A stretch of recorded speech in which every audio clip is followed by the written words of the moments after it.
wings, listen up. Today's run is vitally important to our cause. Set your frequencies to Dice Time, a Star Wars Legion podcast and part of the Legion Academy Collective. Your lead wing captain today will be Ben Djarin, and your support ship leader will be Paul Watson. Let's show them what we're made of, rebels.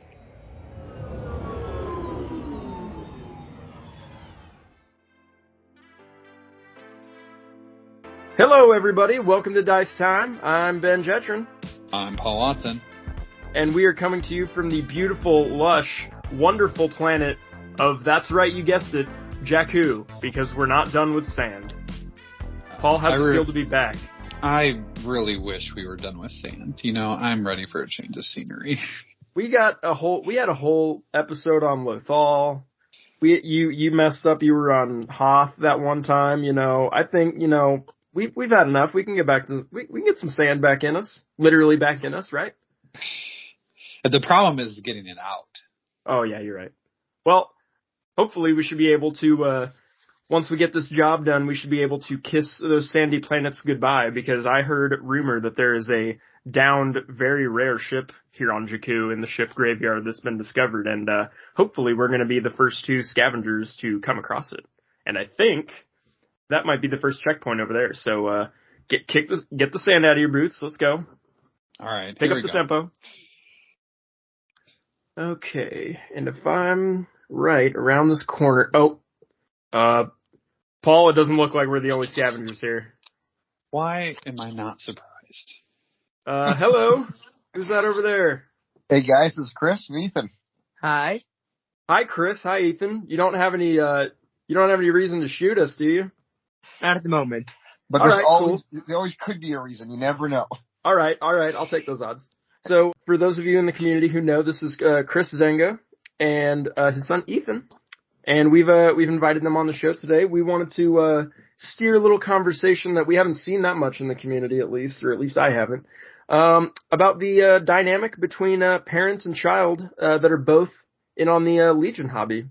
You know, Paul, I don't know if you've seen all the posts I have on the Facebook group and everything of, I always see these posts of like these, you know, parents that are talking about playing games with their kids, starting the community with their kids, or starting the hobby with their kids. And I'm always like so like heartwarmed to see that kind of stuff. I think it's just an awesome dynamic that I love to see, and it always gets tons of love from the community. And, you know, I'm not a parent myself, but it makes me excited for the future. Like maybe one day that can be me. Yeah, no, I'm with you. I really love seeing those posts when they pop up, and you know, my kids are a little younger, so can't really quite grasp the full game of Legion yet. But like you, it gives me hope that maybe that's in my future one of these days. So, Chris, Ethan, for those of you who, or for those of us out there that don't know who you are, do you mind giving us just a brief little description, like who you are as far as like the Legion community goes? Yeah, for sure. I have been around since day one, or before day one, actually. I was building terrain for the game the moment I heard about the game, and really kind of got on board with all the socials early.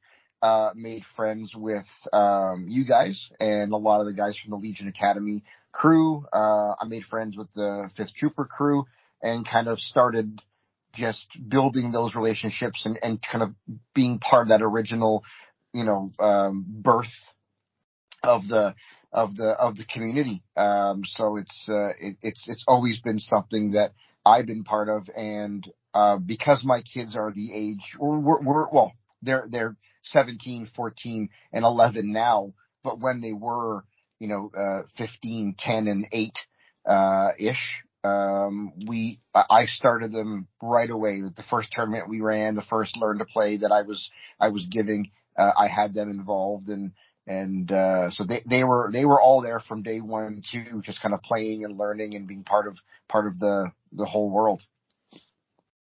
That's and really I'm assuming you guys were all Star Wars fans before that.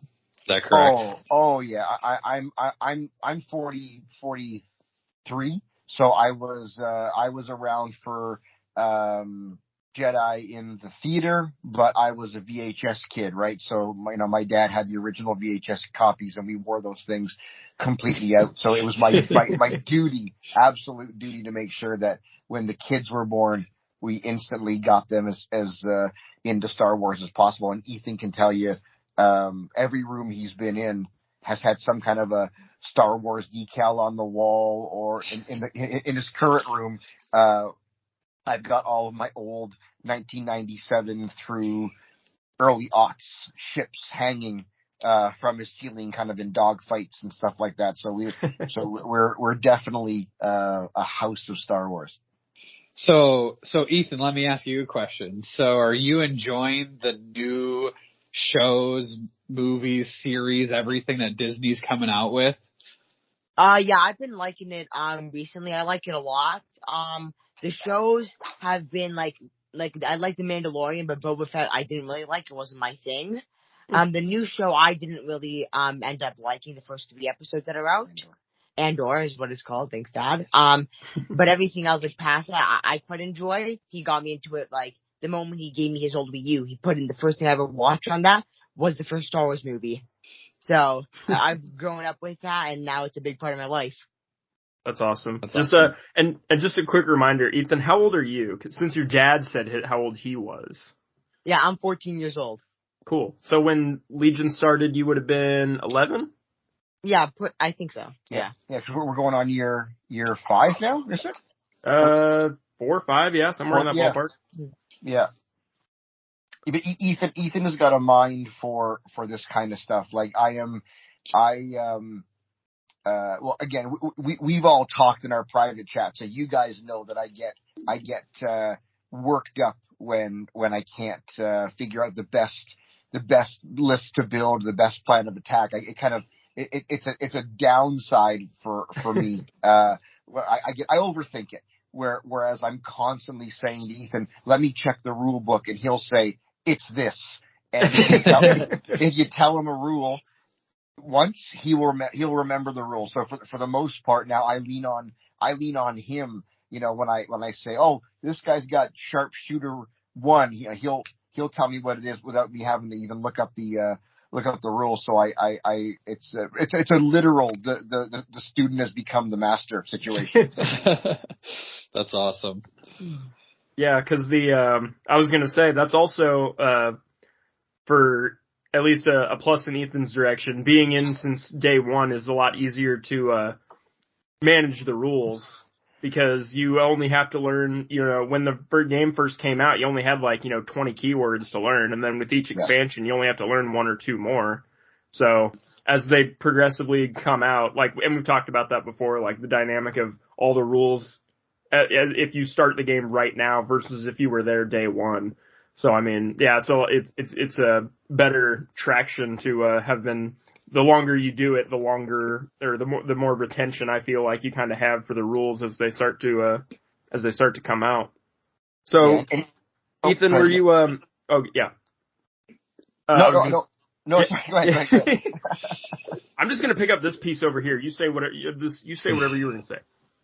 No, I was just going to say that Ethan, from a very young age, he, again, because of his just affinity for retention of the rule set, when I would go and do learn to plays, we were very lucky. Our community is quite strong over in this neck of the woods, and we'd have maybe 3 or 4 tables set up, and I couldn't really run back from one table to the other. So when we were doing the learn to plays, Ethan was actually co-hosting and teaching people how to play the game, because he was so invested when it first came out.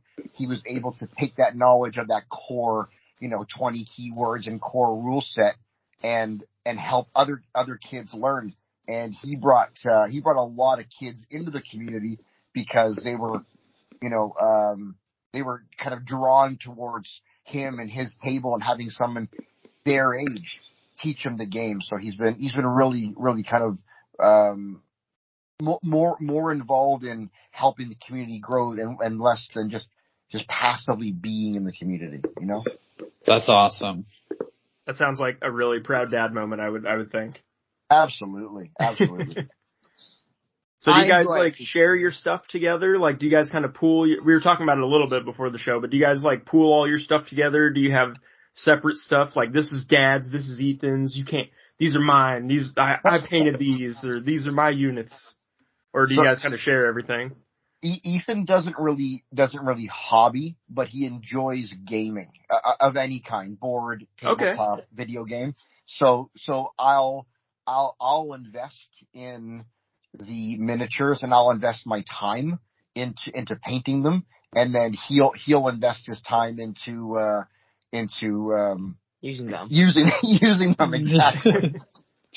Well, then, Ethan, follow-up question for you. How often do you have to tell your dad, I need this painted for our game. I need this done? Usually, if I ever want to play someone, I just say, "Can you paint this? I want to play with him," and he'll be like, "Yeah, sure." So he'll paint it like within the next 2 days, and then we play. Okay, that's pretty good. That's pretty good turnaround time. Do you guys ever play with unpainted stuff, or is that like an unwritten rule, like it has to be painted to be on the table? I would say that's an unwritten rule. You never let us play with it when it's unpainted. No, I think the only time that I can recall, and it was just recently, is I had a second dewback in the box that I just never got around to painting, and I just had a wild thought of running 2 dewbacks, so I built the thing and then said to Ethan, "Come on down, let's see how this plays." And for that one round or two, the dewback was unpainted. But then when the game ended and he went to bed, I went upstairs and painted the dewback, so it didn't stay unpainted for very long.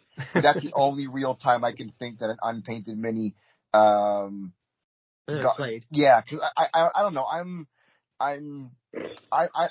a big fan of, if you're going to do something like this, if you're going to play a game like this, you're trying to create your stories and create your own adventures, and you're trying to escape, 9-to-5 job and school and taxes and paying bills. You're trying to escape all of that. So when you get to the table, you want to make the pew pew sounds, and you want it to look and feel, you want it to look and feel like it's something that you can immerse yourself in. That's why I'm big on the terrain, and I'm big on trying to create this an environment where you're not in the basement, you're not in the game room, you're on some planet far away, and you're actually in this battle. So I think that painted minis are a must, at least for so you don't break the immersion. That's my 2 cents. Taxes are adult problems. Yeah, fair enough. Just keep enjoying that while you're young. Yeah. Exactly.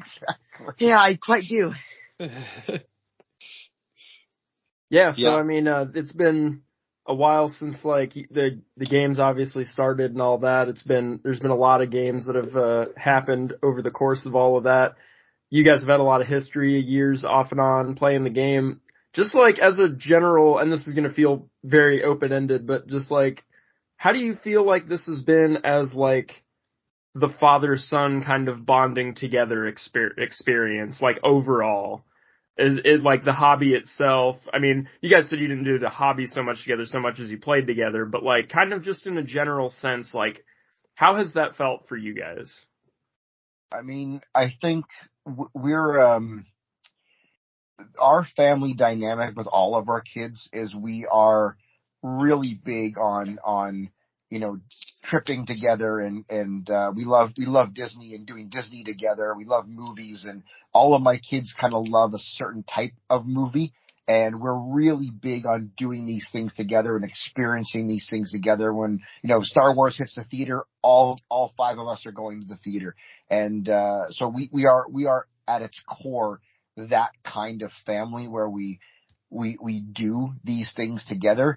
And this is just a natural extension. It's a game which we already game together. It's Star Wars, which we already Star Wars together. It's really an opportunity to just kind of further the family dynamic. And that's from a parent side of things. Like I think at the end of the day, there's a fine line between, loving your kids and wanting to spend time with them, but your kids can't really be your friend because you still have to be their parent, right? So this is a nice way to kind of, put down all of those rules, get to the table, toss some dice, and Ethan can talk smack, and I can talk smack, and even though it's still father-son, there's a definite competitive smack talk nature, and it's as if he was anybody else in any tournament, just having a bit of good-natured ribbing. And that's my perspective. I don't know how you. Yeah, I think it's fun because, well, you work again, 9 to 5 job. You're busy. You have to come home, cook. So whenever we get to spend this time to play together, I really think it's a fun time where we can just both relax and do something we both like.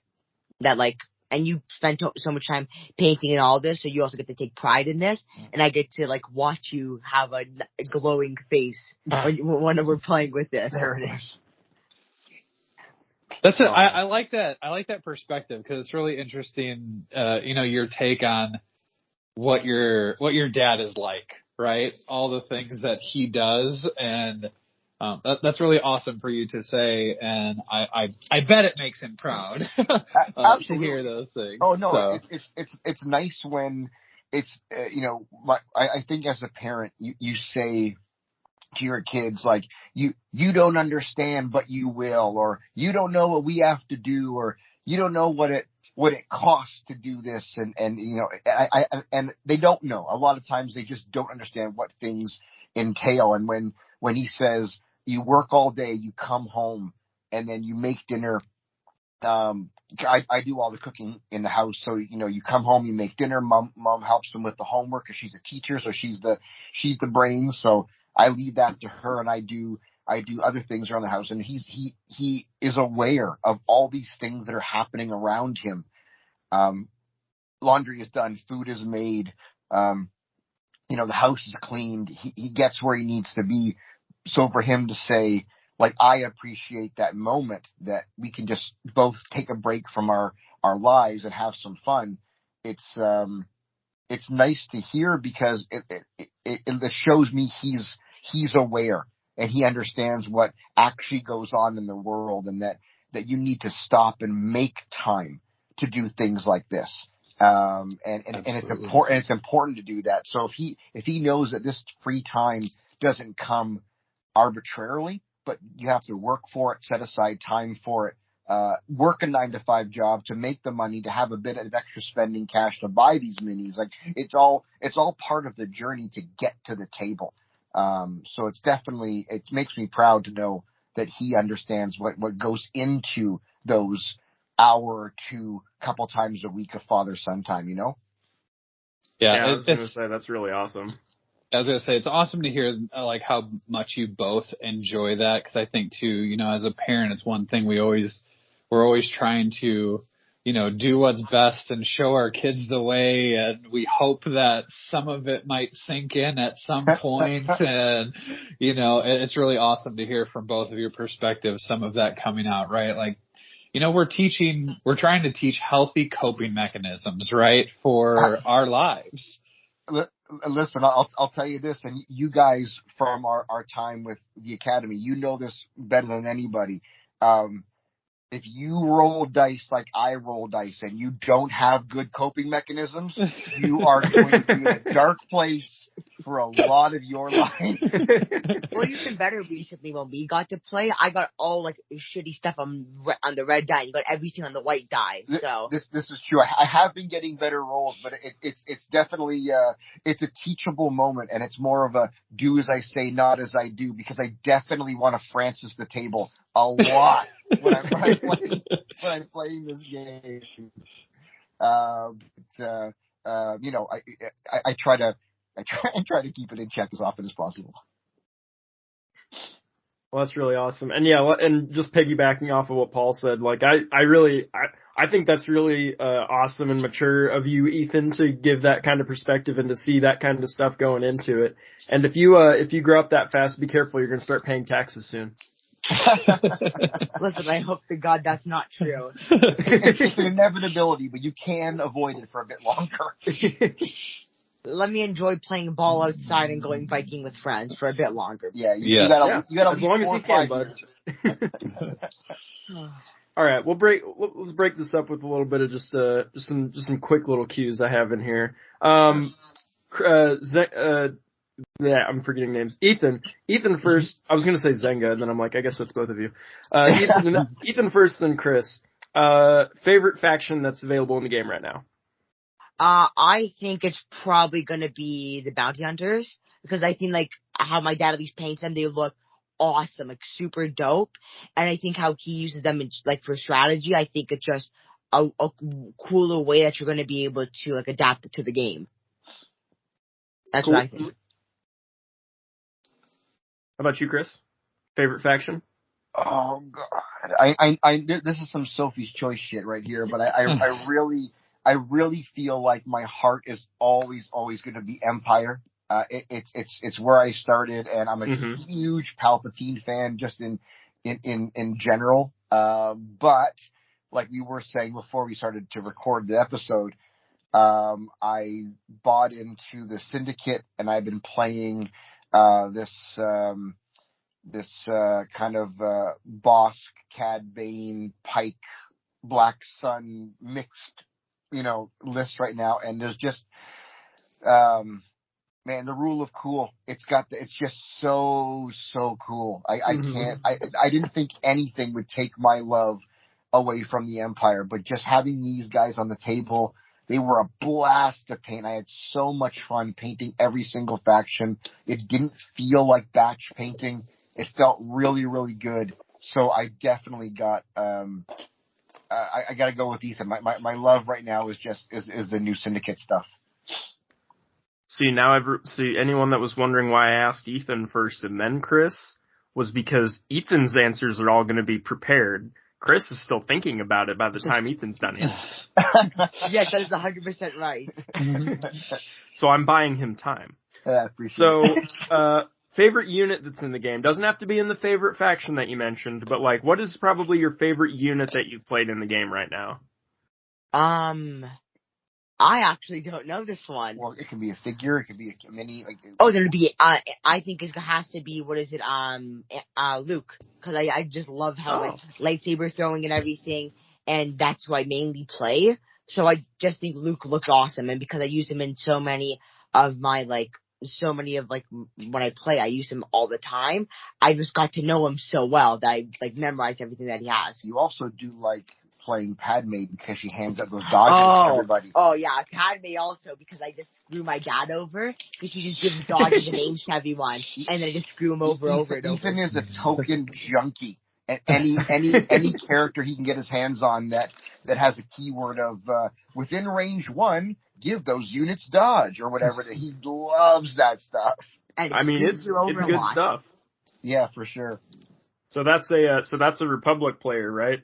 Yeah, absolutely. Although good practice getting tons of work with Luke because he's not a slouch. No, not at all. Not at all. How about you, Chris? Man, I bought you all that time and everything. This one is a hard tie. I'm gonna say okay. My favorite one is Palpatine. Full stop.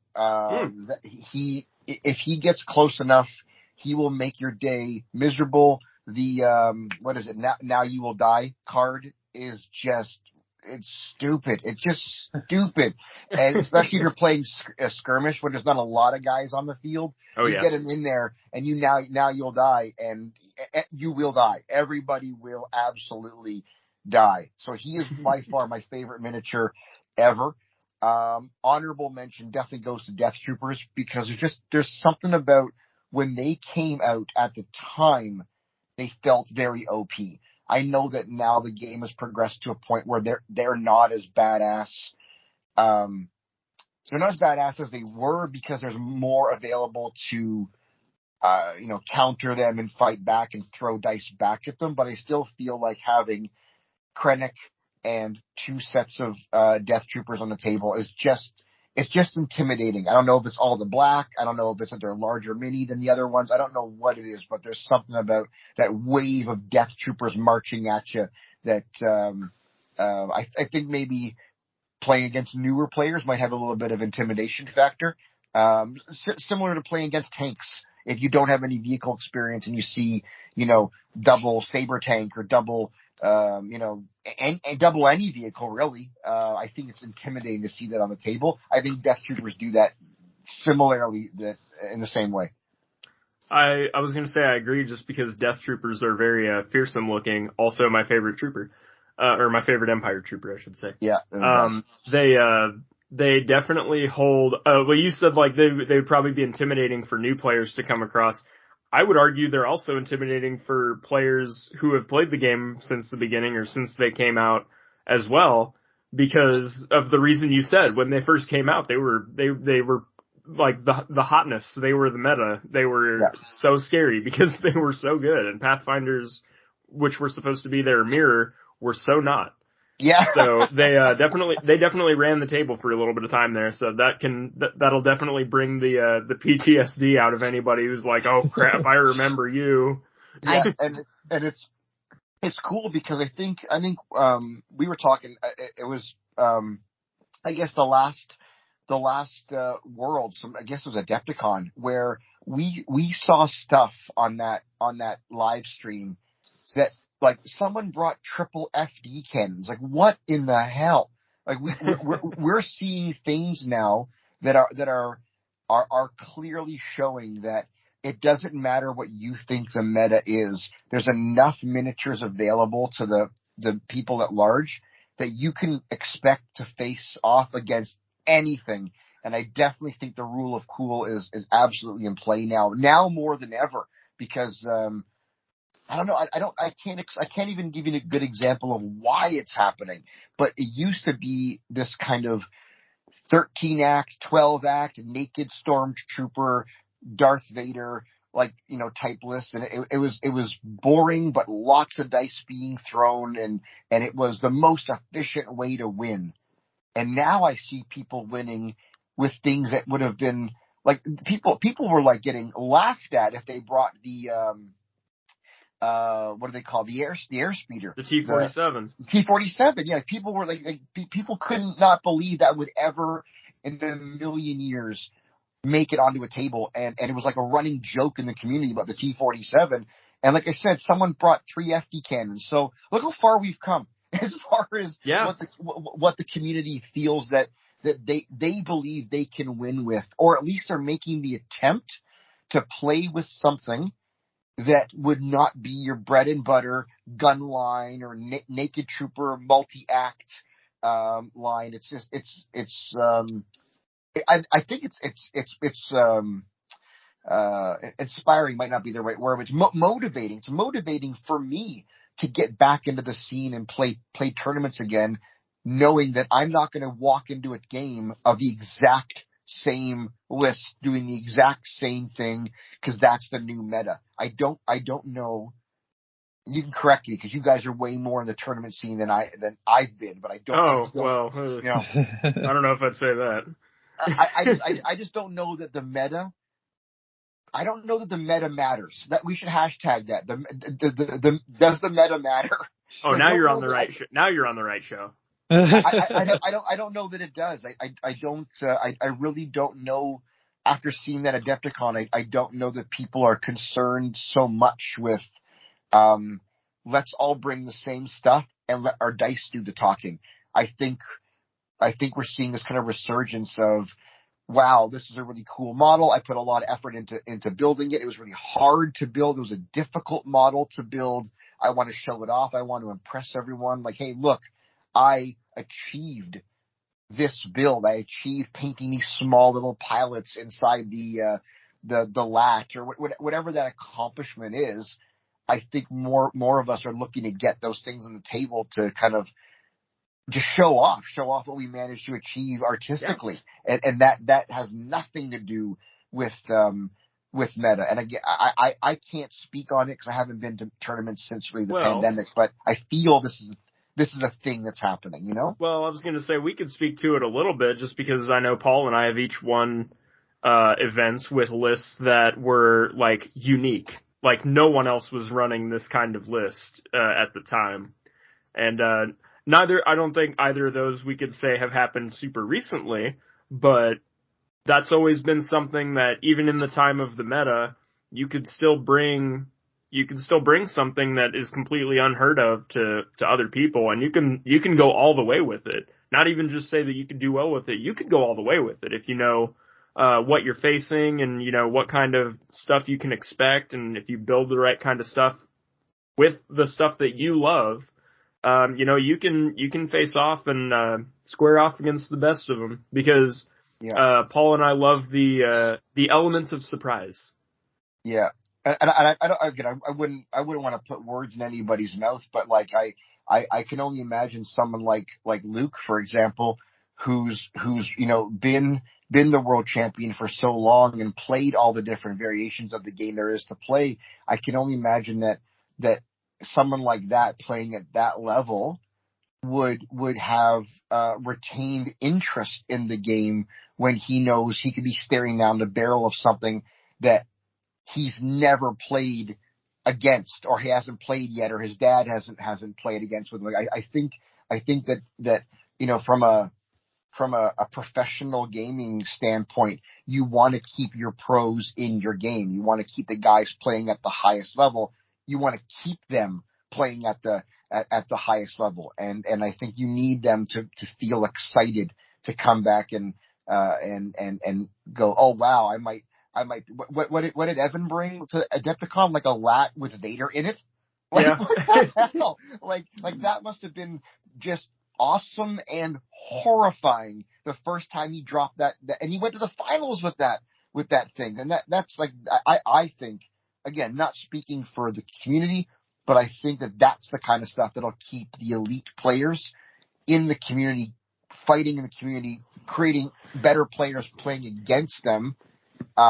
Because the table landscape is so unique now, that you want to be at every tournament. You want to be playing more and more and more and wondering, oh, what's gonna, you know, what are we gonna see triple of today? Like what's gonna come across my battlefield? So, I think it's all good. I think it's healthy. It's really healthy right now for the community.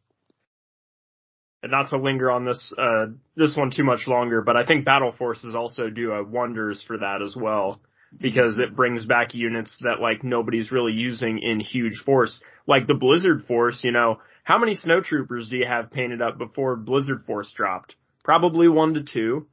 Now you need like 4 of them, you know, to make your Blizzard Force list. It's like or maybe you had 4 of them beforehand, and now you're like, awesome, I get to get all of them on the table. I'm so excited for this now. Oh my gosh!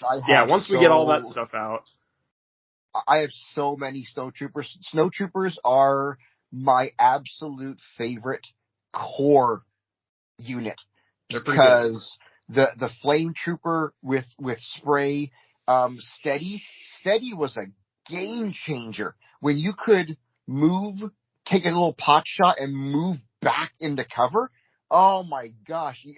I'm not a strategist, you know that. I'm not really big on game strategy, but just that simple word, steady, changed the entire landscape of how I was able to move my core units around and then back without getting shot at. And I think it's cool that these little the snow battle forces are going to bring some more love back to that type of play again. You know, again, what's old is new, keeping it exciting. It all goes back to that, keeping it exciting. I think I hated when you played like that, because you had like 2 things of snow troopers, 2 things of death troopers, and then you had Palpatine and someone else, and you would just push me all at once, and I couldn't do anything to defend myself. And that's the only time you could ever beat me. Yeah, they do feel, if you get close enough, Death Troopers, Snow Troopers, Shore Troopers, Palpatine do feel like a wave of dice coming at you, you know? Yeah, certainly. Yeah. So Paul, Ethan, help me out here. I'm hearing it both ways. Does Chris love to think about? Does he nonstop think about his advance and his tactics, or does he not? Because now I'm hearing it both ways now. So he doesn't really think about it. All he says is, I'm going here, but doesn't think more than 2 moves ahead. So he'll make a move, a good and balance. then I'll be like, yeah, and cause I'm a strategist, I think like 5 moves ahead. So he moves. I'm thinking of what he's gonna do. I predict it. I'm most of the time right, and that's how I win. He's So not lying. it's the it's the strategist play style. Whereas I was gonna say now it's players like Ethan that I sometimes worry about, but then sometimes don't, because my play style is pretty much the opposite of Ethan's. I am a reactive player where I'm just like, okay, you're doing this. I'm just waiting for the opening. I'm waiting for the slip up that I can capitalize on.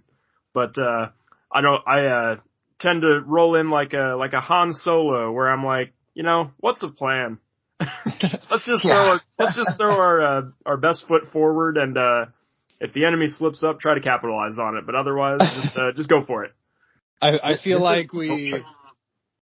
Go ahead, Paul. Go ahead. I was just gonna say, I feel like Ben and I match the two of you there a little bit, and I'm a lot like Ethan, and Ben's a lot like you, because I feel like that's the way our games go too. I am planning out the entire game before I even put a model on the table, and then I sit down from someone who's like, well, and I'm gonna wing it. I just don't. I don't really have the acumen for strategy games. So my approach has always been, what's the biggest and the baddest? Let's get it in your face round 1, round 2, and hope that that's enough.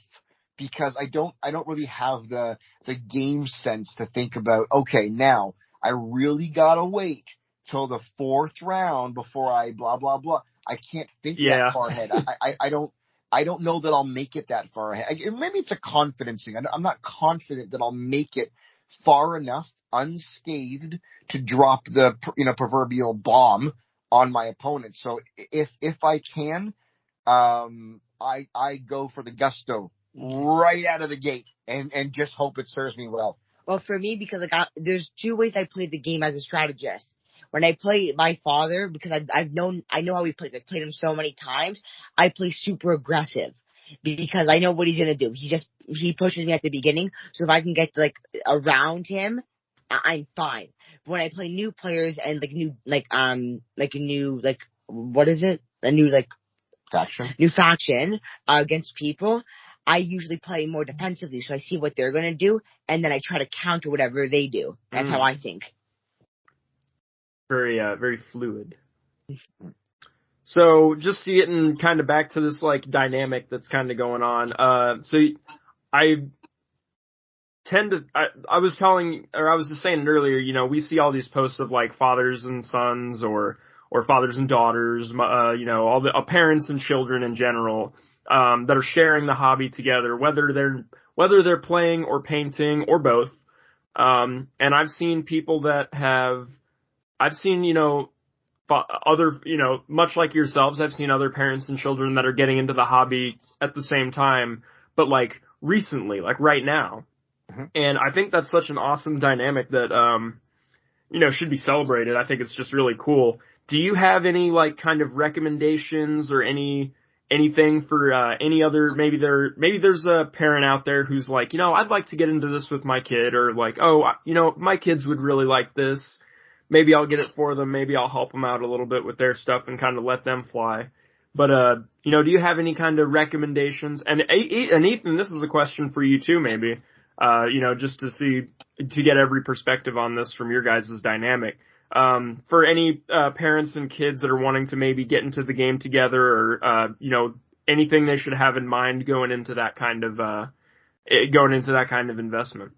I think the first thing I would say, if anybody is listening now that's brand new, or maybe finding the podcast and then kind of from this going to the game, get to your local game store, find one that you like, support them, get them to get invested in the game, get them to have learn to play nights. You gotta get your hands on the game. I can't even tell you how many times we've done a learn to play and guys have come out who were on the fence, and while they're walking out of the store, pick up a core kit and buy it and bring it home. And I think that the aversion for some people might be any number of things. I'm nervous to go out to take take your first steps into a larger world, if you will. I'm nervous to get into a community of people I don't know. I'm nervous that I'm not going to be good enough. Oh, I'm nervous that I'm not going to be as well versed in painting. And when I bring up my models, maybe people are going to like snicker at me because the model painting quality isn't there. This is false. These are not things that happen in a healthy community. And you just need to get you and your kids out, get them. Now, with that said, this is a lot of pre-pandemic talk when I say things like getting out, but I think we're getting back to it now, at least here in where we are in Toronto, Canada. We're really getting back to things now. And I think for me, that is the best advice that I can give as a parent who's teaching. Get to the local game store, get some reps in, play skirmish, play smaller games, get just the nuance of the game, throw some dice, make the pew pew sounds. Imagine you're 5 years old again. Do the Darth Vader breathing with your hands over your mouth. Have all those fun, sound effect moments, and just remember what it's like to be a kid again. That's the best thing I can say to get started. Because once you get that, once you're in, you realize that, wow, this community is now a community of friends. Once you realize how broad that is and how big your friend group now becomes once you join, these social media groups and become part of it. Once you feel like it's something that you belong to, the rest will come. And even if you never win a game or never win a tournament or never get a Worlds invite, it doesn't matter. You just got to get out there and roll. Get out there and just roll some dice and have some fun. And that's my angle from a parent. For me as a kid, what I would say is, because what happened for when I started to play, he came to my room saying it was a week advance before it was a learn to play. He said, want to come with me to a game shop? I think it was Green Goblin, and do you want to play? And I said, sure. So we went and we spent the whole day, and it was so much fun. I think, as a kid, if a parent or the adult that you want to go play with them, if they come to you, want to spend time with you, most kids, I think, if you guys both enjoy, would want to play. And to also add on to what my dad said about nobody would make fun of you. I think we're all nerds just trying to enjoy some Star Wars. I don't think anybody's going to care if it's not the same color. I think we all just want to play, have some fun, and grow as a community. Absolutely. Yeah, absolutely. Awesome. It's a good tape. Yeah. Yeah, I will say, just in our local community, I would encourage, parents, if your kids are into it too, to, take them out there like both these guys are saying here. In my local community, and Ben has met and played with these individuals as well. We have a young man who I want to say he was 8, 9 when the game first started. Oh yeah, I know who you're talking about. And has been coming out with his dad. And I will tell you right now, I don't know if every event that he comes, I think he has won best sportsmanship every single time that he comes out. And he's such a joy really to good. Yeah, he's really good. Not just best sportsman, but he's also really good. Yeah, he's awesome to play against. Yeah, it's just awesome to have him part of the community and watch him grow and learn every time he comes out. And it's a joy to have that. I think sometimes people get a little nervous, oh, if I bring my kid out, are these other adults going to not appreciate them coming out? And, there is that level sometimes, and some people are like that, but I think overall, most communities are going to be very welcoming and understanding of, different play levels, right? Like I said, I think he was 8 when he started. So that was really young to be playing, a full war game. Yeah. multiple hours, a whole day long, but it's been awesome to have them as part of the community. So I completely agree. Get out there, meet new people, play some games, and Skirmish wasn't around when the game first came around. Right. So Skirmish is a great way to do that, right? Because you can play, a game in an hour and a half, and then be done. So yeah, I was faking it. I'll touch on this real quickly. I was faking it, and I was setting up tables with Luke and 2 rebels versus Vader and 2 Star Trooper units. Like literally, it was 3-on-3, and we were doing that way before skirmish was even a word in our collective vocabulary, because that was the best way for them to go, okay, all I need to worry about is the data on 3 cards. And you could pick it up and you could read it, and you could read it again and read it again and read it again. And no one was gonna tell you to speed it up or whatever it was. And all you had to do is get the hang of 3 units, 2 of them being cores. So they worked, the exact same. So you only had to really understand 2 units. And then by the 3rd game, we brought in an RT and some bikes, just so they could learn things like compulsory and things like that. And I think that's the way to go, is start really small. And for the community at large, I've never experienced this. So, I assume this happens everywhere, but everyone should want kids to come to tournaments, because that's how your game will survive.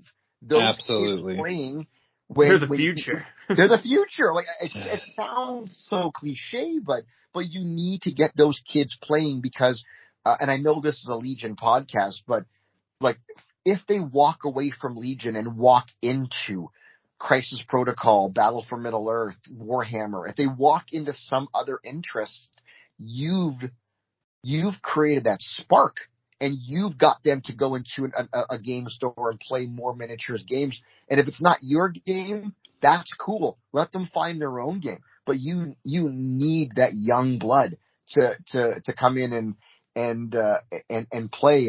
And I brought Ethan to every tournament. I signed him up as a player. He played against guys 3 times his age. There was no quarter given. There was none asked.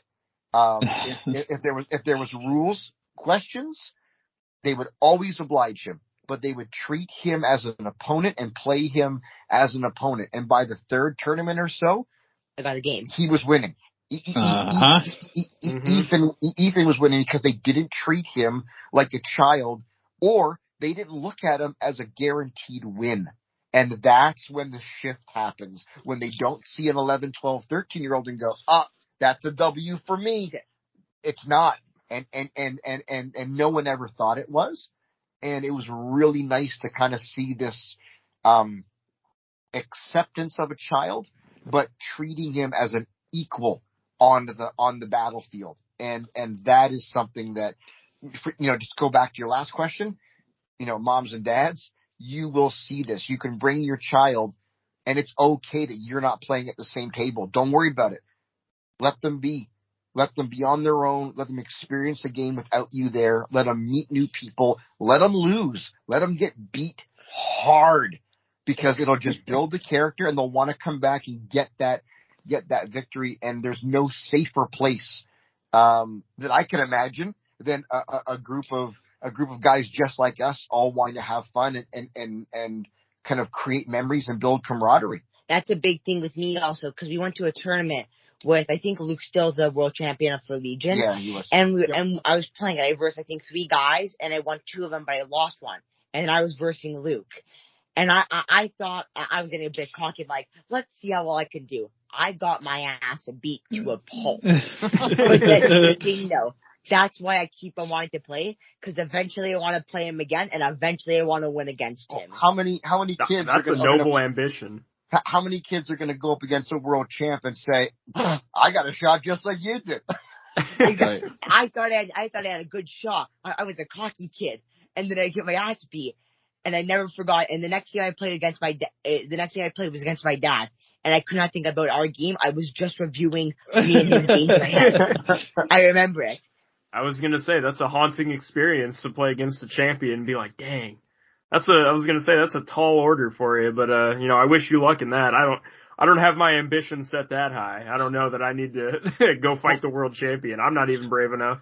Well, the problem is that we've known the Cooks for a long time, and they're just good people. So as intimidating as the thought of playing the world champ is, you know that deep down inside that world is a good guy. Yeah. Well, the reason I also love that tournament was a special thing for me because this is when I fell in love with Legion. It was once after I got my ass beat by him because then I said I want to beat him again. That's why I wanted to play. But at the end of the night, I didn't win. Like I didn't get onto the bracket to win a prize, but my dad did. And he said, you get to pick the prize. So I came home with a Funko Pop of Kylo Ren fighting, it was one of those red troopers. Fighting the Praetorian Guard. Praetorian Guards. And I walked home with that with the biggest smile on my face. That's so cool. Yeah, and I have that framed in my room. There's a core memory. The world champ kicks your ass, but you got some Funko Pops for your level. Listen, it's a lose-win situation. Absolutely. Well, and I think that win in there. Yeah. And I think we've talked about, Luke a couple of times. He's been brought up, and that's another one of those father-son duos that we're talking about, right? Absolutely. They are both adults who are enjoying this hobby together, and it's been really awesome to see them, at all the different events that I've seen them playing at, and just enjoying that time together. And it's one of those things, right? As a parent, you hope you can continue to share things with your kids as they get older, and it's awesome to see the two of them, be a part of the community and do that together as well. Well, I'll share with you a really quick Cook anecdote, and this isn't embarrassing or anything, so I'm sure Chris wouldn't mind. But we were at my friend's place in Georgetown here. It's called the Hooded Goblin, and we were playing, and Chris and Luke were there, and I was talking to Chris, and I said, so are you buying all the minis, and then Luke's playing them, or what's the dynamic here? And he said, well, I was until he started winning with everything. So now if he wants a new mini, he's got to buy it because I'm not going to invest in that anymore. You should have made some money off him. It was just real. Like, again, being a dad, what a dad moment. Like, hey dad, can you buy me the new hotness? No, because you're gonna win. You want it, you buy it. Especially if he's gonna beat him with it, right? Like, exactly. Yeah, Chris wanted to make sure no matter what happened, he didn't bring anything into the house that he was gonna get beat by. That should have been a rule. I'll buy you the minis, but you could not play any minis I know I'll lose against. But I make the lists. Yeah. That's funny. Yeah, Chris can make the list, but Luke can play them.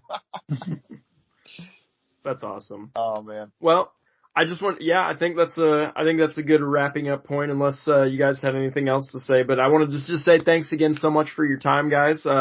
I'll let you get back to your scavenging here because Paul, this isn't actually the ship we want. This is just one of the checkpoints, so I think we're off in that direction. No, thanks guys. It was so much fun. I'll let you go and not tell you there may be a Sith holocron on this wreckage. Okay. If I find it, I'll be happy to share the wealth. So you can just go on to your actual checkpoint, and I'll keep digging here with Ethan. All right, sounds good, guys. Well, Chris, Ethan, thank you so much again for taking the time with us, and we'll let you get back to your dig and hope to talk to you again soon. You bet, guys. Thank you so much. Have a good night, guys. Take care. Thanks. Don't worry, Paul. My coordinates are dead on the money. We've definitely got this ship exactly what we want, and those guys are probably just digging through scrap. They're from here. They just dig through trash all day. We're gonna get the good stuff. I hope so. Because this is our ship right. Oh, that's tiny. Maybe it's bigger under the ground. Let's take a look, shall we? While we're digging through the refuse I'm seeing on the top of the hatch here, and while I splice through this, we have another father-child dynamic that we can talk about today, Paul. Din and Grogu have officially come out. Well, they've been announced and shown off everything that's going to come out here in as time of release, maybe about 20 so more days as the time of release of this episode. They're coming out later this month. I don't know about you, but I'm stupid excited for the Mandalorian to be hitting the table. Oh yeah, I feels like it's been a long time since we had the end of the show, and now we're finally getting to see them on the table, which I think a lot of people were, hoping for. So I'm excited to see them out there, and little tiny Grogu out there. It's gonna be awesome. Small little sculpt. Yeah, ever since the show came out, I think everyone was just like, "Oh, when do we get to play Legion with them?" Yeah. They're just so cool and they're so much fun. When do we get to play with them? And it felt like when it first kind of dropped, when the show first kind of dropped, it felt like it was going to be an eternity. Just because there was so much stuff that was still coming out that it's we're only just now getting to Rogue One stuff, or we're only just now getting to Clone Wars stuff. And it's man, we're never gonna get there. Yeah, it's we have so much other stuff we're gonna have to go through before we get a chance to see these guys. When are we ever gonna see the Mandalorian? And now we're finally there. Yeah. And it's awesome. Ever since I was it'd be really fun if we actually, whenever we get to the Mandalorian, I'd love to set up some kind of, a scenario, kind of like eventually they're going to do that Vader down scenario where you can kind of replay an event from the comics. And we talked about how cool it is to make these scenario events where you can kind of replay moments, famous moments from Star Wars, or kind of recreate them how you want them to. I've really wanted to do that with the mission that Din and IG-11 go on to find Grogu. When it's just the two of them against the absolute squad of scum and villainy who are all who have all hunkered down in their establishment to protect the prize. And so that's and IG-11 was also announced as well, who's going to release alongside IG-88 in their same box because they're just so similar. Yeah. So that's something that you can kind of recreate on the board now, just in the regular game, is kind of put Din and IG-11 together and kind of get them back to back and doing that awesome Star Wars action we all know and love so much. So we'll just kind of touch on Din right now. He is a mercenary. He is a merc that you can take into either the the Rebels, different R, and the Empire. And there are different ways that you can kit him out. Obviously, he comes with tons and tons of upgrades that you can give him. There is also, as we mentioned, a very tiny baby Grogu, arguably the smallest sculpt in this game. Officially, at least. And he can only go if you bring him with the Rebels. Because the second that Din's finger touches tiny Grogu's finger, he's no longer working for the Empire anymore. That bridge is burned. Yeah, it's interesting to me that he has that Empire affiliation, because what we see of him in the show is real quick second where he could be considered Empire, and then he more leans towards that Rebel side from then on out, right? It's like you said, as soon as he touches Grogu's finger, it's well, and we're done with the Empire. Yeah. So I was gonna say it's gonna be, you're gonna see Din with the Empire a lot more than you in Legion than you ever are in the show or anything else like that. So that's definitely gonna be an interesting dynamic. And we're starting, and now I think with this, specifically I think with this wave, we're now coming into the realm of things that you see in the game that would have never really happened in some of the other Star Wars lore and everything. I already kind of pushed the ballot a little hard with Ladies' Night. Was there ever a battle where Leia, Jyn, and Sabine were all on the same battlefield? Likely not. Yeah. Lore-wise, is it possible? technically, yes. So, I mean, there is still that kind of rolls in there. Is there ever a lore accurate way that Din Djarin would be fighting alongside, Princess Leia with the rebels? Yeah, probably not. Right.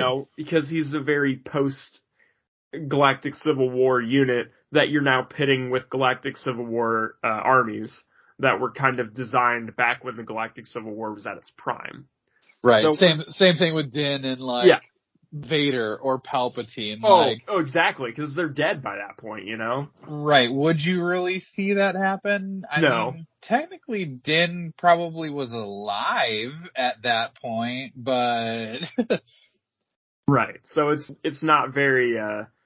We're starting to go further and further from the narrative, lore kind of immersiveness that you can see from that in any given table, I should say. I won't say in general because obviously, we're adding battle forces in there and there's always been crazy, maybe I brought my Hoth list and you brought your Tatooine list and would this battle ever happen in Star Wars? No. But, and so I'm not saying in general, we've never seen not lore accurate battles happen, that's always existed, that's always been a thing. But we're starting to, with the introduction of more and more eras that are starting to get lumped into these kind of pre-existing factions. I think we're gonna see more and more of this kind of go away from the lore accurate battles to more of the Star Wars what if, I'll say. Yeah. Which I mean it's not bad because I don't think that's a terribly bad thing either because everyone loves Star Wars What If, even though it doesn't exist. It's the show that we all want. I'd watch it. Yeah, I'd fund it. I'd literally put money in it if I thought it would do anything. So, anyway, so Jin, again, we're not gonna deep dive into these units really because by the time of recording, everyone's talked about them. They've all been kind of out.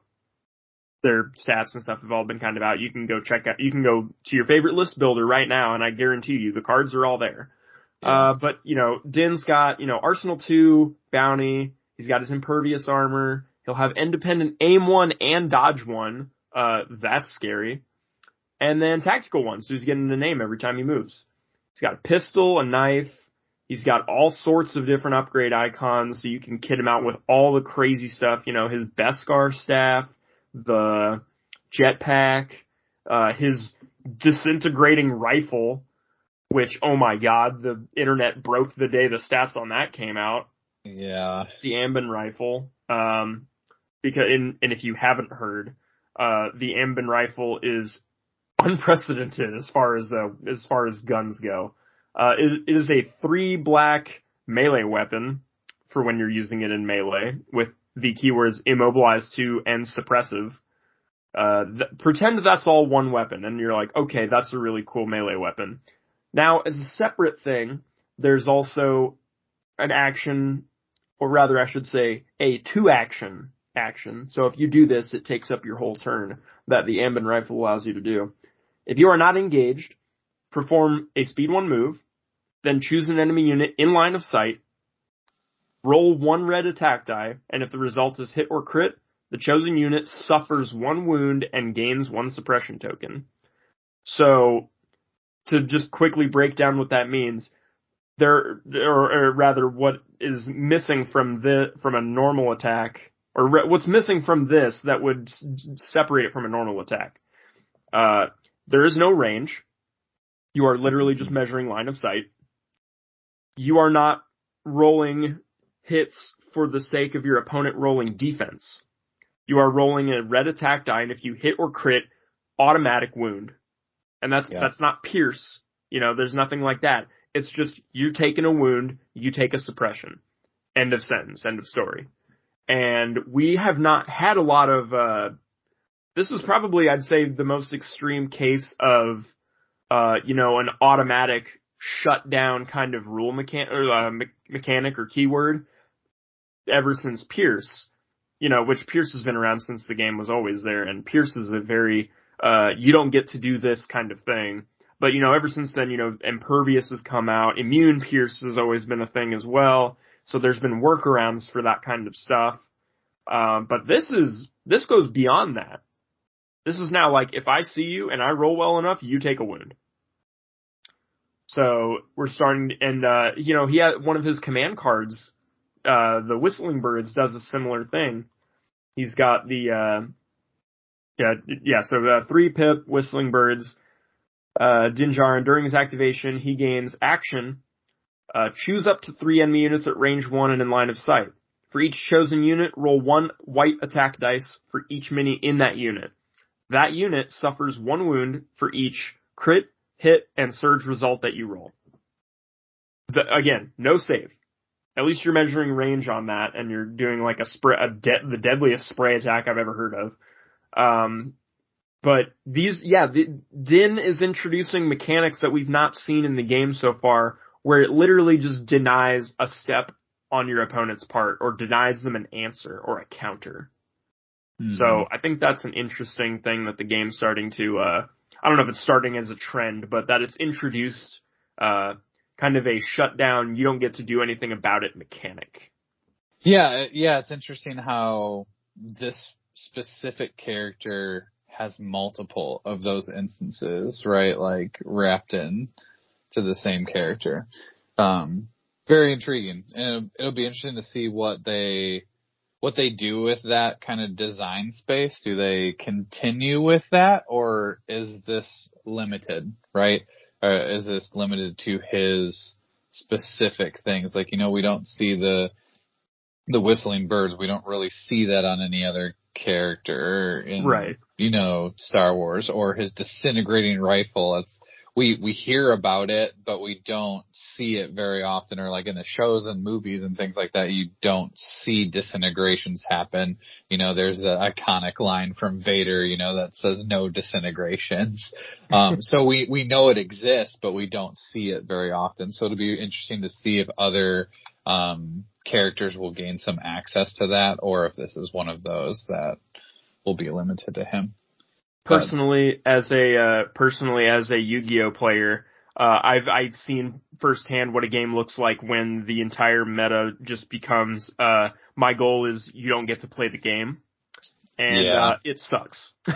So, I'm really hoping that this is a kind of reserved for Din kind of mechanic, where I roll my attack dice, and based on what I roll, you lose, kind of deal.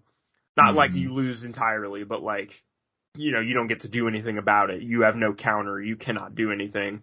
Cause like, that's kind of what Yu-Gi-Oh is right now. It's to a point where it's like, if you're playing it in events and stuff, literally your goal is to play as much of your game and literally stop your opponent from playing. Like, and it's not fun by any means necessary.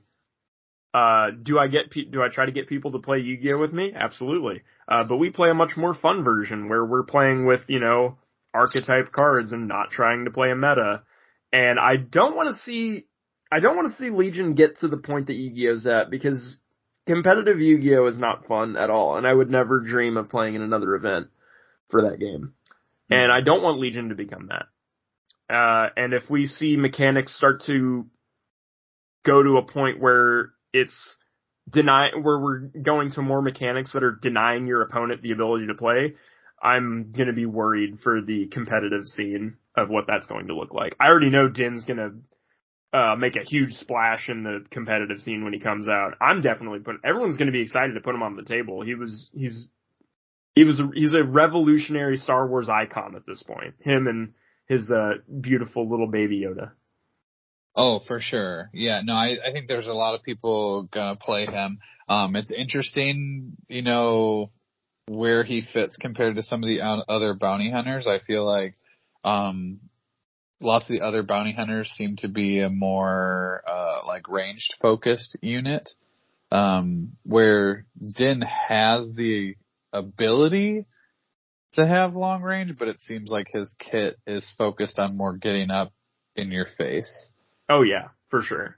And so it'll be interesting to see like how he fits in with other like with other bounty hunters, right? We see a lot of like dual bounty hunter lists or, and just where he fits in with those other characters. Like we talked about ones that maybe don't fit in lore wise, but you know, we're going to create that story on how they are on the battlefield together and fighting and all that, and just, be interesting to see like how that plays. And so I'm excited. Again, I talk about this a lot. I'm excited to see what people come up with these new characters.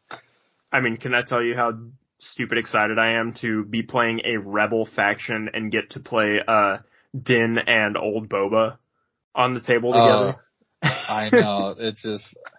It's gonna be so much fun to play characters like that together. Well, speaking of little baby Grogu, he comes as an attachment for Din that you can take with him, sort of like how C-3PO is for R2-D2, or even more accurately, how ID-10 is for Iden. So he's a counterpart for Din Djarin. Only if Din is a rebel. You cannot bring him if he is Empire. So he gives a very cool keyword called latent power, which is at the end of your activation, you may gain 1 suppression token to roll 1 red defense dice. On a surge result, choose an enemy unit at range 1 of this mini, and that unit gains 2 suppression and 2 immobilized tokens. Yikes. On a blank result, you may remove a wound or a poison token from any friendly non-droid trooper unit at range 1 of this mini. And he provides 1 more health as well, and 17 points. So very small cost for a very big potential, unless your red defense dice just like to roll those blocks. If you're one of those people who you have hot blocked red defense dice, Grogu's not for you. Grogu's for the rest of us who have red defense dice that only like to block when we don't need it. So that, I was going to say, that's a really cool way to introduce that Grogu just seemingly at random times will suddenly do something super useful to help out. However, the other famous part about Grogu is also baked into this card, which is called Hunted. When Grogu is defeated, you replace his mini with an unclaimed The Asset objective token. Grogu may never be restored. RIP. Each trooper unit gains claim the action, as an action, claim the asset. At the end of the game, if an enemy unit has claimed the asset objective token, that unit's controlling player gains 1 victory token. So every game that you bring Grogu to, you're now also playing reverse bounty with your opponent. Because your opponent's going to see Grogu and very thematically be like, "Oh, I want that baby. The baby you've got there, I want it."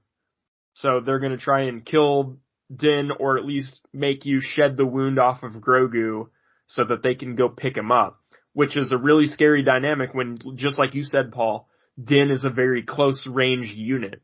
They've designed him so that he's in the fray of the enemies, launching his whistling bird, shooting his flamethrower, using his Beskar spear, and he's a deadly force up close.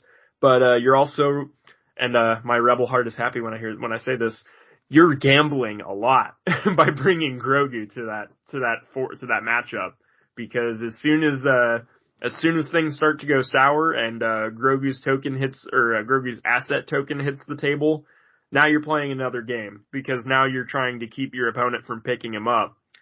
You can pick him up, and you can run, rebel troopers can grab him up and, run back to your deployment. Although, unfortunately, you picking him up doesn't give you any points. It's only if your opponent gets him that they get points.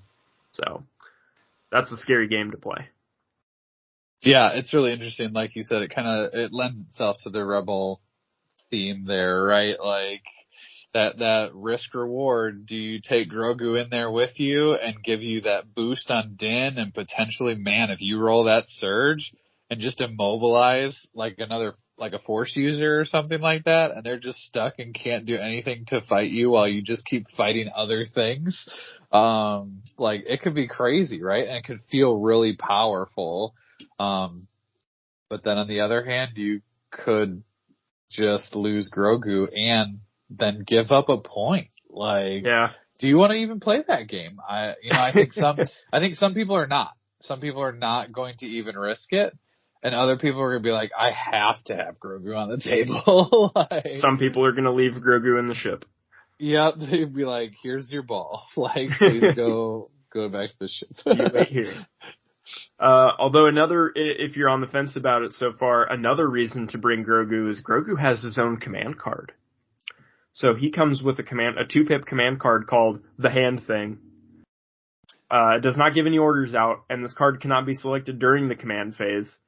But when a friendly unit at range 1 and in line of sight of Grogu is declared as the defender of a ranged attack, you may discard this card from your hand, and if you do, the defending unit gains 2 dodge tokens and gains deflect during this attack. Which, boy, that's awesome. Yeah. That is a really nifty hand thing. So bringing Grogu will also not only provide Din with a little bit extra health, and I say a little bit, not just meaning specifically 1, because you could roll those heals and just keep Din alive on those heal rolls if you're doing that. But you're also going to bring him one time super awesome defense where he's going to get 2 dodge tokens and deflect. That's big. Oh yeah, that could be huge. Like so many different, applications for that card. Because it doesn't even have to be them, right? Like it says any unit. Yeah. Any friendly unit at range 1. Right. And in line of sight. So you could have your box carrier could be absolutely next to it. Yeah. And they can benefit from that. Imagine your rebel core, your naked rebel core with the box having 2 dodge tokens and deflect for 1 attack. They're safe. Yeah. Well, especially, on those Rebel Troopers like you just talked about, right? Because they also have Nimble, right? So. Yep. Imagine that. It made me sad to see that Din doesn't have Nimble, but like, how much more busted do we need to make this guy? How much more stuff do we have to give him? He's already pretty badass. The independent aim and dodge is pretty strong, and then tactical on top of that, man. Yeah, he is. Sabine spoils me. Yes, Sabine Nimble Mandalorian armor spoils me. Yeah, it'll be interesting. It'll be fun to see some new stuff. You thinking about a Din and Sabine list already? I am. because they both play the play style of, hey, see your opponent over there? What if we speed 3, jump 2, went over their turn 2, and just messed up their line before they even knew what the center looked like? Yeah, I mean that's a really interesting, and both of them, if you give her the Darksaber and him like his Beskar spear, like they could be some melee threats, or they can just shoot you with a little bit of range. Yeah. Like there's a lot of interesting stuff, going on with those 2 units and the speed. Oh man, I love speed 3 units. It's so much fun to just fly around the board. Jump 2 is my favorite keyword in the game. Changed my mind. Oh no, I don't know that there is. Yeah. So I mean, like, and especially like when I play Ladies Night or something, Sabine is usually like half a Force user or 3/4 of a Force user. So when my opponent's like, hey, I'm rolling in with Vader, or hey, I'm rolling in with Luke Skywalker, it's like, I know or Maul even, it's like, I know for a fact I'm not meant to take you. I'm just going to go slow you down and hope that you're weak enough by the time you crash into the rest of my line that the rest of my line can stop you. But if I run Sabine and Din and run them both at your 1 Force user, now I have a pretty decent chance of stopping you because these are each, 75% of a Force user. Now I've got, 1.5 Force users against your 1 Force user. So now I've got a shot. Yeah. I could actually stop you and then continue to mess up your line, and that's odds I like. I'm willing to take those odds. I like those odds, as Din would say on his 2-pip command card. Alright, well, I guess we'll also just briefly touch on the IG units, the IG boys, because they're both coming together as well as part of this wave. IG-88 from the classic, Empire Strikes Back, Galactic Civil War era, who will be able to be taken in just the Empire with his armor and arsenal. Armor 1, Arsenal 2, Bounty, Impervious, because he's got Mando armor too, I guess. And Sharpshooter. Or Sharpshooter 1, I should say. And a range 3 gun and a range 4 gun and Surge Crit. He seems scary. He's about as scary as I would hope IG-88 would be. Yeah. And then IG-11 is similar. He's got Armor 1. He's got Gunslinger instead of Arsenal. He's also got Impervious. He's got Programming, which we can talk about in a minute. And then he's also got Sharpshooter 1. And he only surges Hit. And he's also got a range 3 and a range 4 option, but they're just a little different. So these guys serve similar roles, and their cards that they bring to the table, both that they can both bring and that they can separately bring, play to their similar but unique play styles. Because one of them has Arsenal, one of them has Sharpshooter. One of them has Gunslinger. There's little differences there, but then I kind of think that there's a little bit of an underlying, this guy serves to do this one serves to do that. Would you agree with that, Paul? Yeah, it's very interesting. Just the minor things that make these different IG units potentially fill a different role. And so even the potential of running them side by side. And each might serve a different purpose, right? Like, even though they are both IG units. Because IG-11, as I should mention actually, can both be run in Empire and Rebels, similar to how Din can be run that way as well. So you could run, and I know people are going to do this, run IG-11 and IG-88 together in an Empire list. Yeah. And, I think that sounds hilarious and awesome. I love, Robo Bros. So that's going to be lots of fun. What are these CIS players going to do when we have IG-88, IG-11, and then, the Dark Troopers? Oh, man. Robots versus robots. Dark Troopers are going to be so good. Well, maybe you might have to start bringing your, some kind of ion grenades on your droids. Right? Yeah. So bringing ion weapons. Well, and that's fair too. Like, with this, right, is we have two very strong droid troopers here that are getting added into the mix. Does that make somebody revisit Ion a little bit more? How many scary droids do we need to get introduced into the game before Ion is considered again? Yeah. Well, people thought when droids were first introduced, when the Clone Wars came out, even I kind of thought, like, is it time to look at Ion now? Do we start considering Ion now? Because droids are a whole faction that you can stop now with Ion. And it's still very situational, I think, because you can prepare for Ion, and then you're going to come up against a clone ball, and then you've got nothing. Now you're not doing anything with that. But now, or you could play against Empire, and if your opponent didn't bring a walker, what are you doing?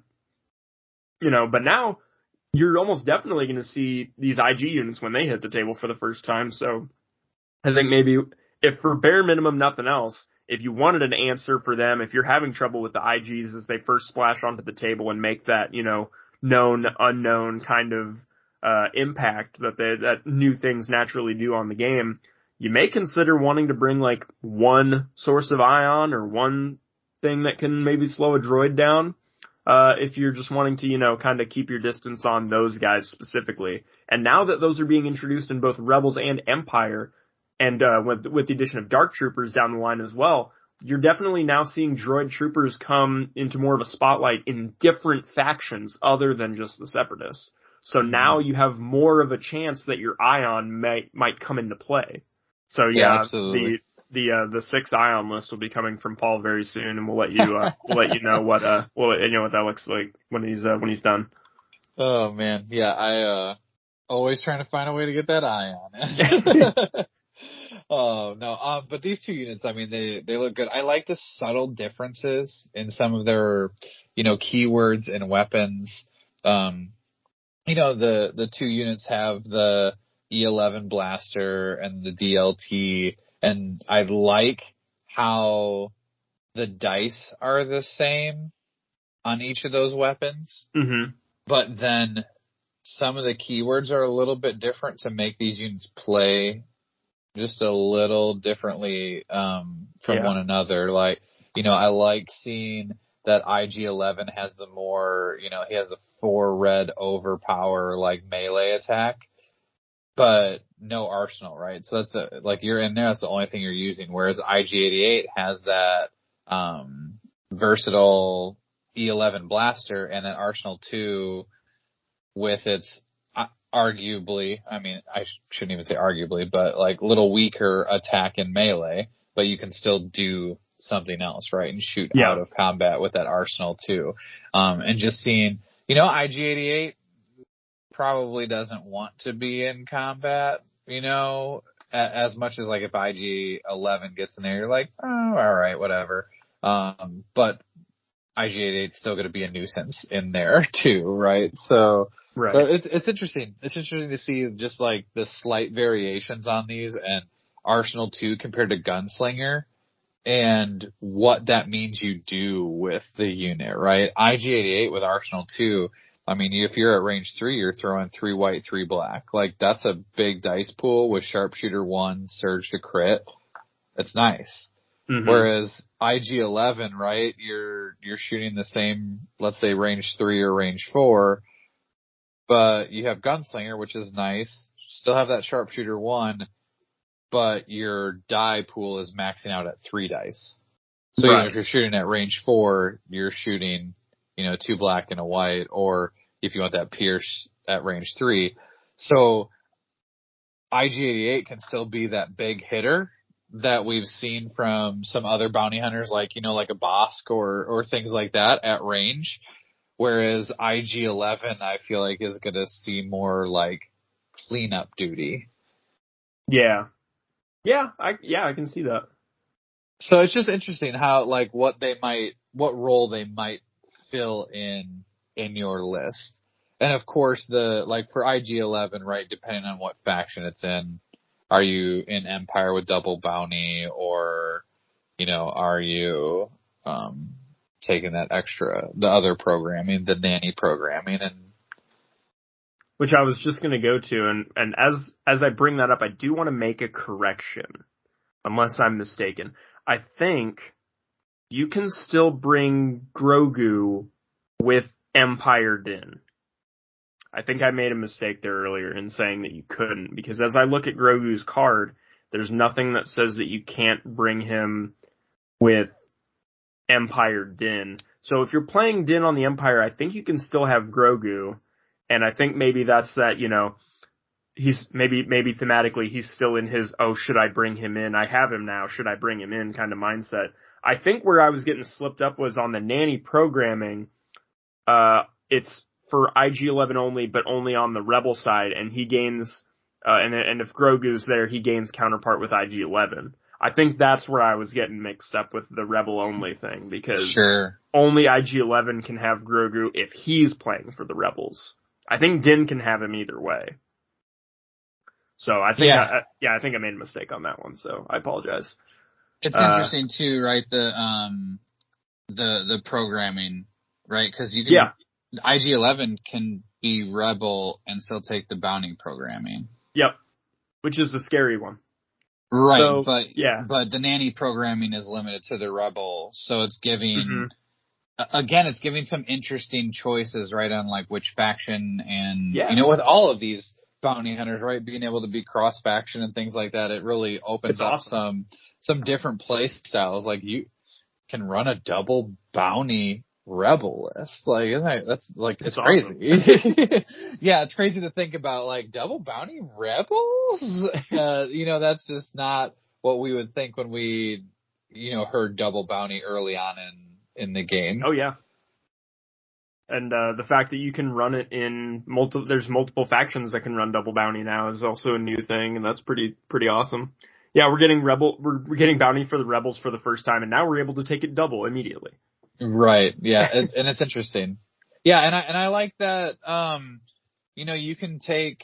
You have Din, right, but you can also do this IG-11 build with Grogu if you wanted to, and not have Din in there, and then you could potentially have this kind of like support IG-11 with Grogu on it that could sit at the back of your army, right? And just like shoot at range 3 and range 4 and stay out of combat like Din wants to do. And try to use Grogu as more of this like support healing unit in the back while IG-11 is just, you know, putting some pot shots downrange and, you know, killing a unit here or there, you know, putting double suppression on things. So just interesting. Yeah, I think there's a lot of cool play that's going to be available with that. Just to touch on what these programs are real quick. So IG-88, you do not need programming on. But IG-11 does have, let me verify that real quick just before I start talking too much. Okay, yeah, no, IG-88 doesn't have any, programming slot. No AI slot. But, IG-11 does, and you can either give him bounty programming, or nanny programming. However, nanny programming is only available to Rebels. So if you're running him in the Empire, he has to have bounty. But if you're running him in Rebels, you have an option. Bounty programming is, these are both IG-11 only, so don't think that your snail tank is getting nanny programming or bounty programming. You are not that fortunate. Bounty programming is giving him bounty, obviously. He gains AI aim and attack. If you choose a commander as the target of bounty, all your weapons gain Pierce 1. If you choose an operative as the target of your bounty, all your weapons gain suppressive. Which, that's awesome. Because IG-11 has lots of weapons at his disposal, one of which already has Pierce. And now you're adding Pierce 1 to all of those. So now Melee has Pierce 1, which makes it just completely better than IG-88's Melee. His range 4 gun has Pierce 1 now. And his range 3 gun now has Pierce 2. And then all of this is with Gunslinger and Sharpshooter 1. And Sharpshooter 1, yeah. Yeah. So now imagine shooting it's almost like Han Solo over here with, you get a range 3 or Cassian or something, like a range 3 Pierce 2 Sharpshooter 1 shot that's going into, that's scary. Yeah. Thankfully the dice aren't that terrifying looking on it. It's just a black and 2 whites on that attack, but I mean still. Yeah, and for a 5-point programming upgrade. Points. Yeah. Yeah, that's 110 point IG-11. Like, honestly, you wouldn't even need any other upgrades on there if you didn't want to. 110 points and just choosing a commander unit as the bounty target with all that Pierce. Yeah. Or even, depending on what you're playing against, maybe you want that suppression and just try to, like, slow stuff down with that Gunslinger, being able to throw a double suppression on 2 different units every shot. Oh, the suppressive in the Empire. Yeah. Yeah, there's some scary stuff with that. And I like that you get this interesting bonus after the game, right? So you have this list building option, and then you sit down at the table and you throw it out there and you're like, what's going to be more beneficial for me here? Yeah. Am I playing against a clone ball that, you know, shares a lot of surge tokens and is going to have all of this like good defensive roles? Maybe I go for the extra Pierce on that one.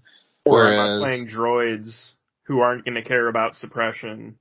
Right. Or am I playing rebels who maybe I don't really need the Pierce because they're not going to block statistically as much, right? So maybe I do take the suppressive and just be a little more disruptive with that. It's really interesting. It lets you kind of counterplay or play to a certain strategy when you sit down at the table and figure out what you're doing. Reactive playing. Yeah, I love it. Yeah, it's interesting, the kind of space that it has for IG-11. I like it. And nanny programming, just as a quick one, is 0 points. It's IG-11 and Rebel only. While building an army, Grogu gains counterpart of IG-11. So now Grogu can go on IG-11 like we were talking about. And IG-11 gains AI dodge move. And that's it. So it's basically just to give him Grogu. Right.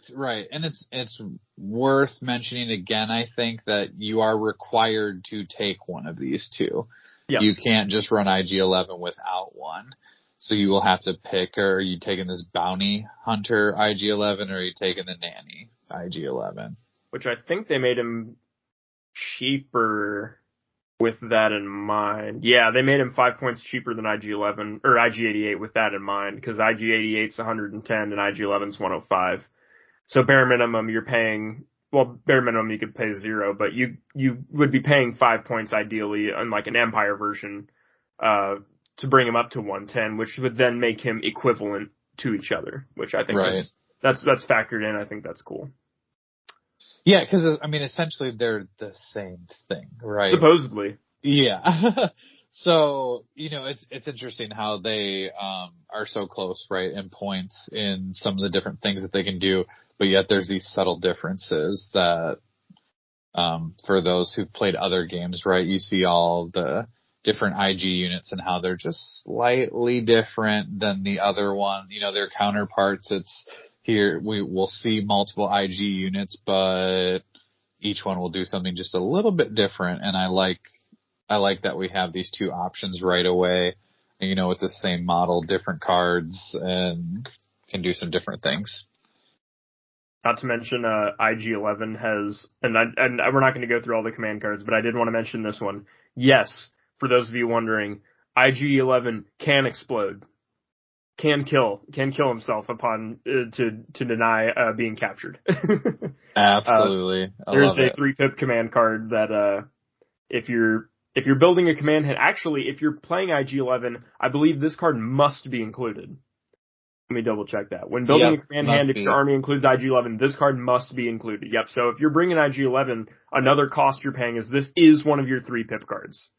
Not that that's necessarily that bad of a deal, especially maybe if you have a contingency commander, that might not be the end of the world. But at the end of IG-11's activation, if he has 3 or more wounds, he performs an attack with the following weapon. When the turn you play this, like, you're not locked into this. You can play this whenever or choose not to. But you can play this card, and he has a detonate attack, so that he blasts everything. I think it's range 1 of him. I got confused the first time I saw this card, and I thought it was a melee attack because I thought the symbol was the melee symbol, and I was like, this card is so stupid because it blocks everyone in melee and it doesn't even kill him. And someone corrected it for me. They were like, this is the self-destruct icon, and I was like, oh, okay, that's much better. Yeah. 3 red, 2 black, blast, impact 3, and suppressive, which that's a nasty, nasty attack. So don't be standing near IG-11 once he gets too wounded. No, it's a very strong explosion, self-destruct explosion. And even better, Paul, if you bring him with bounty programming and you designate a commander as his bounty target, guess what? This blast attack, the self-destruct attack, also gets Pierce 1. Yeah, or if you take it already has suppressive, right? Yeah. It already does. But yeah, so I mean that's a scary. We get more scary self-destructing things. Yeah, that is very scary. I will say not to go over, like you said, every card that's in here, but I like how some of the command cards that come in here can be used with either of the IG units. Mm-hmm. So some of them are for killing. Right, yeah. Some of them are specific to each of them, but then there's some crossover as well. And it's cool to see the different cards that they came out with these characters too. So again, I encourage people to go look them up there on the sites, So yeah, the last thing that we'll do, and then we'll probably call it quits here, because as I'm looking through this and I'm double checking with the coordinates of what I was given, I'm starting to think that we've been duped, because I'm not finding any of the stuff that's listed in here. So I might. We might circle back and just see if Chris and Ethan found anything good. Maybe we'll keep that a secret, but that we didn't find anything. Don't tell them. But last thing that we'll rope through here real quick, for those of you playing at home, looking at the command cards for each of these new units, we love to, Paul. The community has always loved the absolute 100% is confirmed rule that if you see it in command card art, it is coming to the game. Yes. And we have a little couple hidden secrets in this one. So, I'll begin with the most important one. In the hand thing, yeah, that's right, in the hand thing, in the background, you can see a downed, injured Djarin. So Djarin's confirmed. He's going to be in the game. Then next up, what? You didn't like that? I thought it was funny. I liked it. No, it was good. I liked it. You laughed off screen. You muted. I'm going to pretend you muted to laugh. That's how bad it was. IG88, in the back of his independent programming card is a hut. I can't tell if it's Zero the Hut or if it's some other hut, but there's a hut there. I don't know if it's going to be a playable. I mean, it would be really funny to see a immobile, like the FD turret keyword where it just can't move, and put in a Commander Jabba or a Commander generic hut of some kind for a scum faction. I think that'd be funny. Or even they're just like slow moving floating platform that they're like sitting on. Hovering around. So that could be fun. So maybe we have a hut confirmed. I like it. And then the most important one, I think, on his 1-pip, on IG88's 1-pip focused on the kill, there's IG88, there's Darth Vader, there's Bosk. This is amazing. All these characters are confirmed. I'm astounded. But we also, in the back, have Dengar. Yeah. So Dengar, maybe next bounty hunter on the horizon for the Galactic Civil, for Empire, I should say. Ooh, buddy. I know there'd be a lot of people out there that'd be very excited to see that. I personally know them. Are you I'm one waiting of them? Well, not as much as, say, like my buddy Josh is. Josh, Dengar is like one of his favorite Star Wars characters from all the Legends lore and stuff that he loves about him. So he's like, when he came to the Battlefront 2 game, he was like so excited. He was just like, oh my god, I'm gonna play Dengar like every time now. So I know he's excited for Dengar to hit the table as well. So we have that to look forward to. And one day when I get to run a absolutely bonkers Empire list where I get to just run nothing but the bounty hunters and no other units, when I get to run the whole Empire Strikes Back lineup. Oh, that'll be so much fun. The bounty competition. Yep, I personally can't wait just because I want to see how they put the two of them in the game together as Forlom and Zuckuss. I really want to see how, if they do counterpart shenanigans, if they make a unit of bounty hunters where it's like the two of them together in a unit. I'm very interested. Yeah, I'm very interested to see like what they can do, but I know that there are a lot of people who are very excited to finally see IG88 in, adding Din in the game and Grogu, a ton of people who, have watched the show and have been, been super hyped as that, we went through that, all together, and being able to play with those models is going to be so much fun. So yeah, I'm excited. All right. Well, I think that's a good place to call it there, Paul. We've appropriately gone over the time we told ourselves we would do, but, it wouldn't be dice time without it. Absolutely not. And it wouldn't be dice time if we didn't walk away from this whole venture, with less credits than we began with.